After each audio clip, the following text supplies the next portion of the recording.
Hello, everybody. Roscoe here.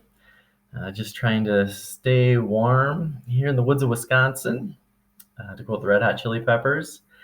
And it's been a bit of a endless winter. Thank you, Lady Demeter. But anywho, the topic I wanted to cover very briefly today is one that's been a kind of a gut intuition of mine for a very long time.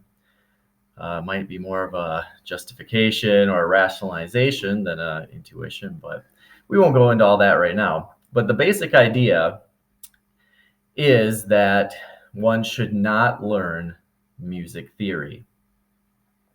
And I know the title of this video is maybe a bit histrionic or downright libelous, but that notwithstanding, I think there is a kernel of truth to this.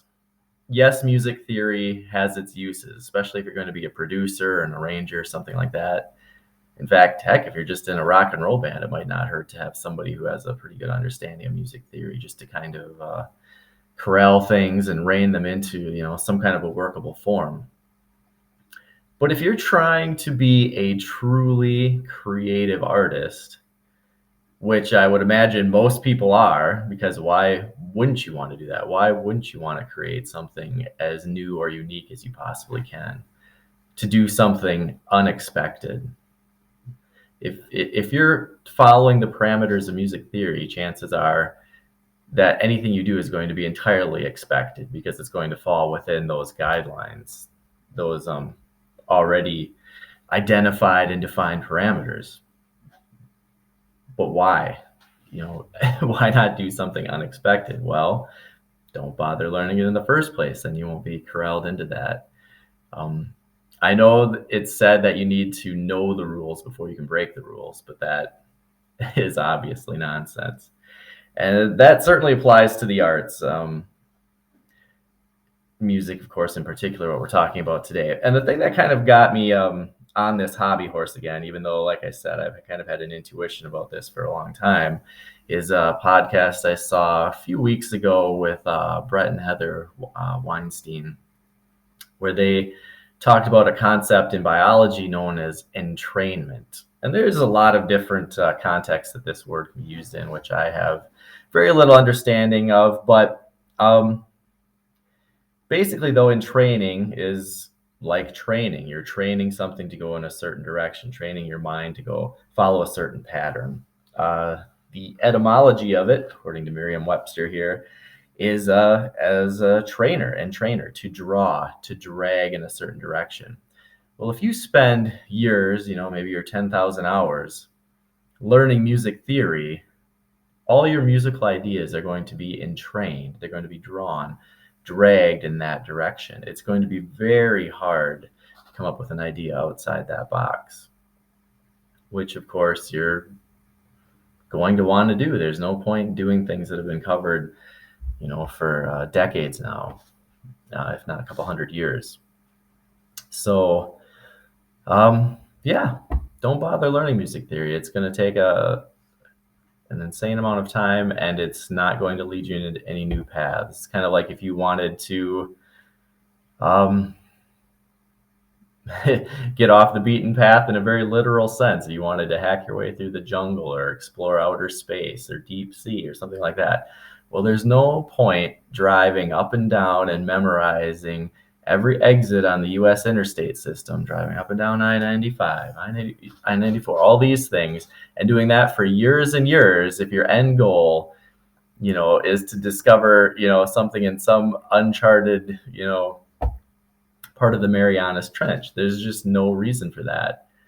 And that should be your goal as an artist, is to boldly go where no one's gone before, right? Because if somebody's gone there before, we can all just go back and listen to that, and we're not really adding anything to it.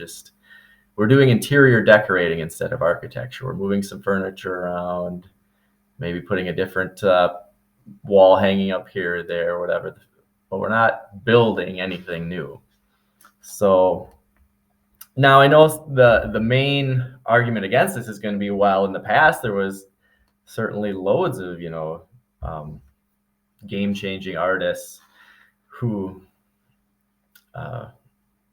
when I say game-changing artists, I'm talking about like Beethoven, Mozart, all these classical composers who, of course, had a very in-depth understanding of music theory, yet still made works that were original, unique, and of course became part of the canon because of that. So why were they able to not be entrained into whatever had come before them? How were they able to break away from that?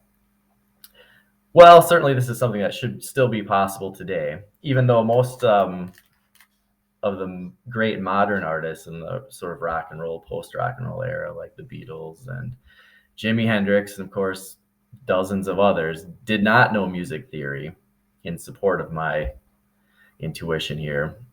Why was it that these classical composers were able to do innovative things and know music theory? Is that a contradiction?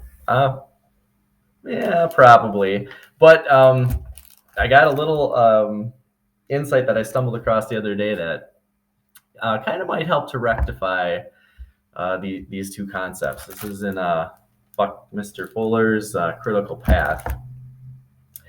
And he had something to say about this. We'll on humans in chapter Humans in the Universe. And I'll just read through this and make a little comment here and see if we can weave this into our general concept here. Buckminster Fuller writes, "We may soon discover that all babies are born geniuses and only become de-geniused by the erosive effects of unthinkingly maintained false assumptions of the grown-ups, with their conventional ways of bringing up and educating their young." Music theory, educating, right? He says, "It is possible to identify some of the known faculties that we generally assume to be coordinate in those whom society does concede to be adult geniuses. The publicly accredited characteristics of genius consist, for instance, of an actively self-attended intuition. The intuition, in turn, opens the conceptual and perceptual doors. With those doors self-opened, the innate faculties frequently combine and employ the individual's scientific, artistic, philosophical, and idealistic imaginings in producing physically talented, logical, far-sighted, and practical articulations. Leonardo da Vinci, who fortunately weathered the genius-eroding susceptibilities of childhood, manifested and coordinatedly employed all and more of such conceptual faculties and articulative capabilities." Articulative is a hard word to articulate. So anyways, basically what he's saying is that there's this childlike self perception that we have. Oh, I botched that. Where'd it go? Yes, this actively self-attended intuition. So if someone were to, say, dabble with the dark arts and decide to learn music theory, although we would warn against that, there is a way to navigate it and still come out with their childlike intuitions intact. They need to keep those doors self-opened, as Buckminster talks about here. So I guess the general idea is that, yes, a person, it seems like he agrees with the idea that a person can be entrained or educated, whatever word you want to use, a certain way. As long as they are aware of that, they can probably manage to navigate things in a certain way so that they keep those doors of perception open and are still able to access those intuitions and not be overwhelmed by doing things in the so-called correct manner, the manner that is directed through music theory, i.e., this these notes accompany this chord progression. This key goes best with this key, so on and so forth. Not that any of that's wrong, but a person doesn't want to be bound by that. Anyways, just wanted to share a couple of those things with you, and maybe a more ordered mind than my own can make some sense of that. But anyways, thanks for enduring that, and I'll try to be back with another video for the entertainment of the 10 or 11 people that probably will watch this one sometime within the next 6 or 16 months or so. Take care.